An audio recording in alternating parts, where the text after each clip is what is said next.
आज या ठिकाणी जो आमचे सामाजिक कार्यकर्ते बाबू मेंगडे यांनी गेले 2-3 दिवस या ठिकाणी एक खड्डा आहे आणि या रस्त्यावरती अनेक खड्डे आहेत। या खड्ड्याच्या संबंधामध्ये आवाज उठवला होता, परंतु त्यांचा थोडा गैरसमज होता की हे जे रस्ता आहे हा ग्रामपंचायतचा आहे।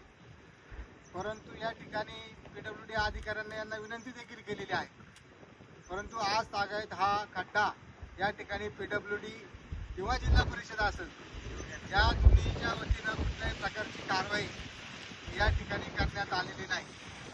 याच्यामध्ये या ठिकाणी एखाद्या व्यक्तीचा जाऊन त्या ठिकाणी एखाद्या व्यक्तीचा काही वेळेस त्या ठिकाणी ॲक्सिडेंट होऊन पाय देखील करू शकतो किंवा काही अनुचित घटना घडू शकते, परंतु याला प्रशासन असेल किंवा लोकप्रतिनिधी असतील यांनी कुठल्याही प्रकारची या ठिकाणी दखल घेतली नाही। त्याच्यामुळे या गोष्टीचा आम्ही जाहीर निषेध करून या ठिकाणी या खड्ड्यामध्ये ग्रामपंचायत आणि इतर ग्रामस्थांच्या वतीनं या ठिकाणी या खड्ड्यामध्ये वृक्षारोपण करण्यात येत आहे।